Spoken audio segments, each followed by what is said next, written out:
America के धरती से जोहार दोस्तों। अगर आप यहाँ पर अमेरिका आने के लिए कोशिश कर रहे हैं और वीजा मिलने में अगर दिक्कत हो रही है तो 3 ऐसे ट्रिक्स हैं जिसका इस्तेमाल करके आप वीजा के लिए अप्लाई करेंगे तो शायद थोड़ी आसानी हो। और साथ ही अगर आप एक स्टूडेंट के रूप में यहाँ अमेरिका आने चाहते थे तो कुछ नियम में बदलाव हुए हैं, अच्छे तरीके का बदलाव हुआ है।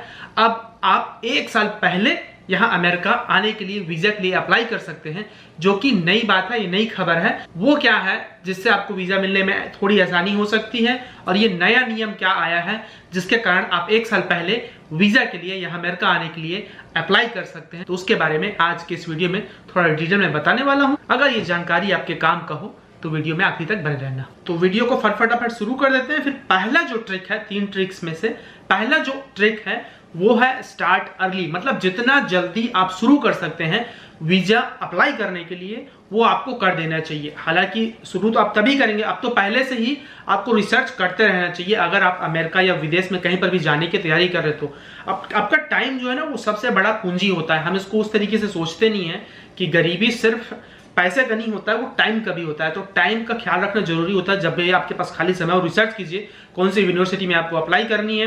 अगर आपको अगले साल समर में आना है, मान लो गर्मी में, तो आपको अभी इसी साल तैयारी करनी शुरू कर देनी चाहिए। तो जितना जल्दी हो सके आपको यूनिवर्सिटी के लिए अप्लाई करना चाहिए, जल्दी आपको एडमिशन वहां मिलेगा और फिर आपके वीजा के लिए आप वेट मत करते रहिए। जितना जल्दी आप उसके लिए अप्लाई कीजिए, जल्दी मतलब वो कहते हैं ना कि जितना जल्द आप पहुंच सके वहां आप जाके तंदुरुस्ती से बैठे रहें, वो ज्यादा बेटर होता है, बजाय कि वेट करते रहे, नहीं मैं लास्ट टाइम में अप्लाई कर दूंगा, लास्ट मिनट अप्लाई करूंगा। तो ऐसा बिल्कुल मत कीजिए। जितना जल्दी हो सके आपको एडमिशन मिलता है तो आप वीजा के लिए अप्लाई कर दीजिए। फिर ट्रिक नंबर दूसरा जो है वो है रिफ्यूजल केसेस का। बहुत सारे लोग जिनका वीजा रिफ्यूजल कर दिया जाता है, मतलब उनका पहले बार आपने इंटरव्यू दिलाने गए वीजा के लिए और आपको वीजा कैंसिल कर दिया गया। भाई बताया भी नहीं कारण उन्होंने कि ये अमेरिकन जो एम्बेसी होती है वो बदमाश है एक तरीके से, कि वो बताते नहीं है कारण कि क्यों आपको वीजा नहीं दिया गया है।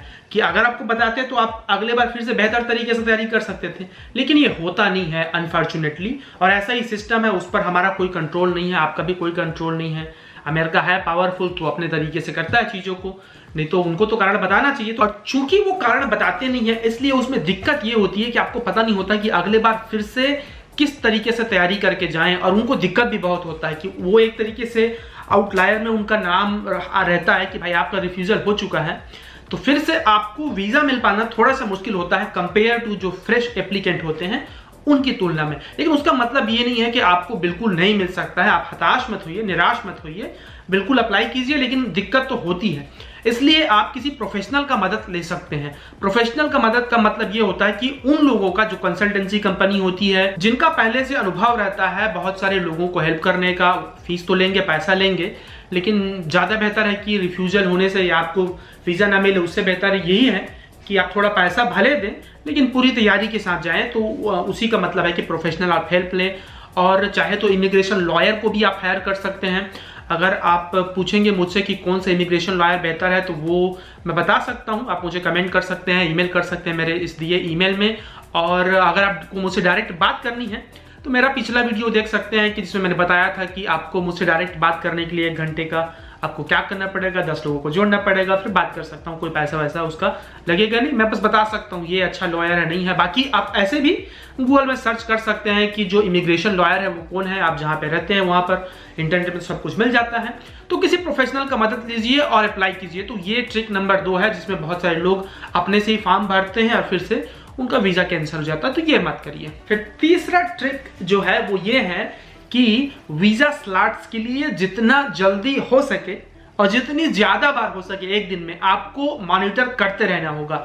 वीजा इंटरव्यू के लिए स्लॉट्स मिल ही नहीं रहा है और बहुत कम मिलता है। जब भी खुलता है स्लॉट की, अभी 10 बजे रात को मान लो खुला स्लॉट्स, अब कोई ना कोई उसको अगर देख नहीं रहा है तो कोई दूसरा बुक कर लेगा।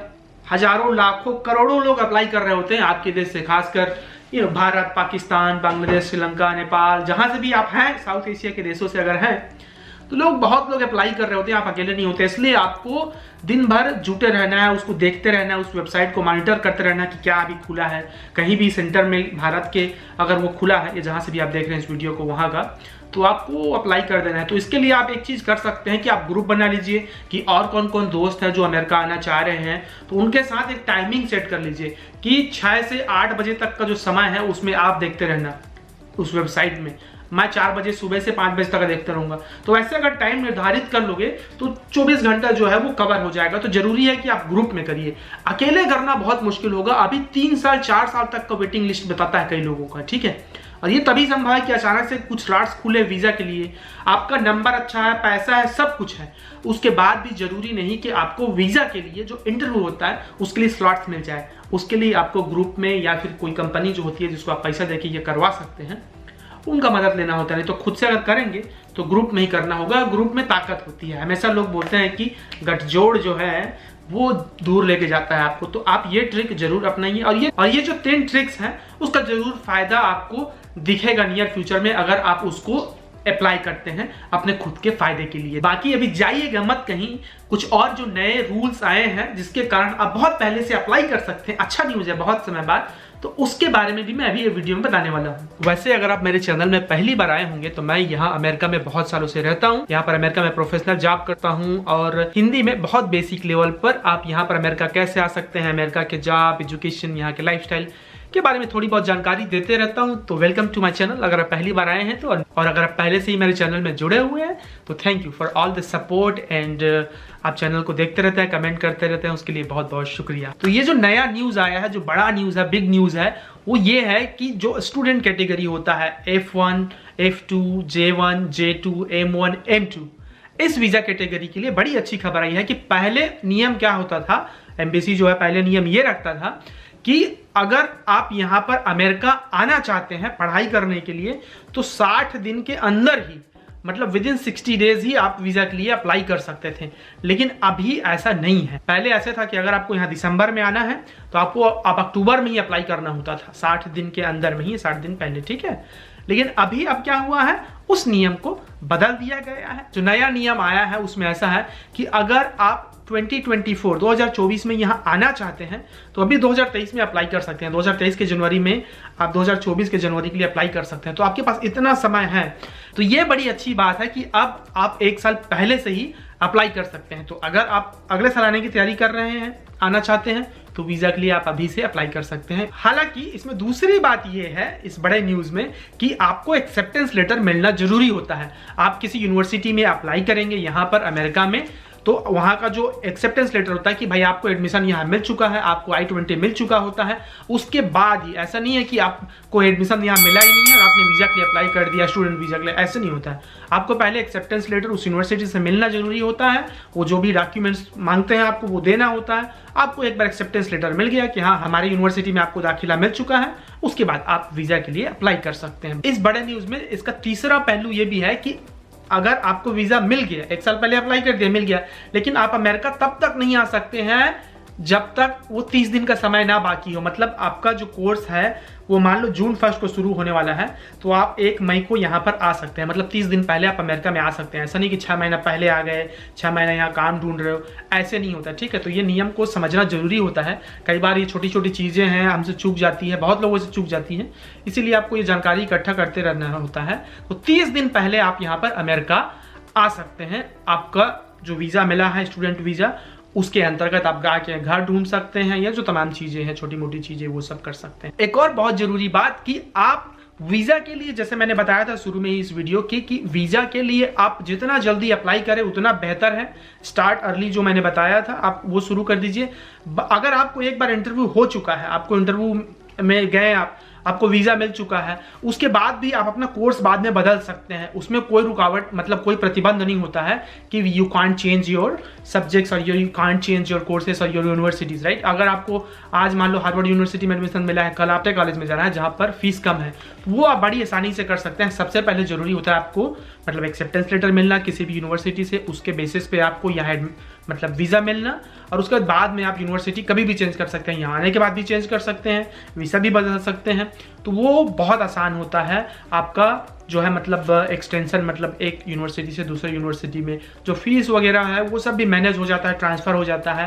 तो उसके लिए आप चिंता मत कीजिए। मेन चीज है आपका एक्सेप्टेंस होना किसी यूनिवर्सिटी में, उसके बेसिस पे आपका स्लॉट बुकिंग करना, सही टाइम पे मॉनिटर करते रहना। स्लॉट मिल जाए तो अच्छे से तैयारी करके इंटरव्यू के लिए जाइए, ताकि आपको दोबारा इंटरव्यू के लिए मत जाना पड़े, क्योंकि एक बार अगर आपको रिफ्यूजल होता है, जैसे मैंने बताया इस वीडियो में, तो थोड़ा मुश्किल होता है। इसलिए पहली जो तैयारी होती है थोड़ा सा दम लगा के करिए, थोड़ा मतलब बहुत सारी जानकारी इकट्ठा करके यूट्यूब में वीडियो देख के, इंस्टाग्राम में वीडियो देख के, या जहाँ पर भी आपको जानकारी मिलती हो वहाँ पर प्रोफेशनल हेल्प लीजिए, कोचिंग कीजिए। इसके साथ ही मैं सजेस्ट करूँगा कि खासकर जो छोटे गांव कस्बे के लोग हैं जिनके लिए मैं वीडियो बनाने की कोशिश करता हूं, कि आपको आपके अंग्रेजी के ऊपर काम करना होगा। अगर आप अमेरिका आने के बारे में सोच रहे हैं पढ़ने के लिए या काम करने के लिए, और आपका अंग्रेजी दुरुस्त नहीं है, तो थोड़ा सा मुश्किल होगा, थोड़ा नहीं बहुत मुश्किल होगा। इसलिए सबसे पहला काम आप ये अंग्रेजी को ठीक करने का कीजिए। आपको कंठस्थ मतलब सब चीज़ आना जरूरी नहीं है, फ्लुएंट बोलना जरूरी नहीं है, लेकिन आपको पढ़ना लिखना समझना आना जरूरी होगा। उसके लिए आप बहुत सारा समय, 5 से 10 घंटा समय कम से कम आप अंग्रेजी में बिताइए। वो सबसे पहला काम होगा, उसके बिना आप आगे नहीं बढ़ सकते हैं। और बहुत सारे आप बहाने बना सकते हैं इधर उधर का, लेकिन उससे काम नहीं चलेगा। इसलिए अगर आप मेहनत करना चाहते हैं, आगे बढ़ना चाहते हैं, तो अंग्रेजी पे जरूर थोड़ा ध्यान दीजिए, अंग्रेजी को दुरुस्त कीजिए, अंग्रेजी को सुनिए, अंग्रेजी का पिक्चर देखिए, जिससे भी आप अंग्रेजी सीख सकते हैं। मैंने अपने चैनल में बहुत सारे वीडियोस बनाए हैं जिसमें मैं ये बताते रहता हूँ कि आप अंग्रेजी कैसे सीख सकते हैं, अंग्रेजी जल्दी सीखने के तरीके क्या है, या फिर और बहुत सारे चैनल होंगे, वहाँ पर भी जाकर आप इन सब चीज़ों के बारे में जानकारी ले सकते हैं। लेकिन अंग्रेजी के ऊपर काम करना जरूरी होगा। तो चलिए फिर आज की वीडियो को यहीं तक रखता हूँ दोस्तों। आई होप कि आज की वीडियो से आपको थोड़ी बहुत जानकारी मिली है, और जानकारी मिली हो, चैनल में नए आए हो तो चैनल से जुड़ते हुए जाना। बाकी मिलेंगे अगले वीडियो में अमेरिका की किसी नई जगह को दिखाते हुए, और अमेरिका से जॉब, एजुकेशन, वीजा, इस तरीके की कुछ नई जानकारियां देते हुए। बहुत शुक्रिया, जोहार।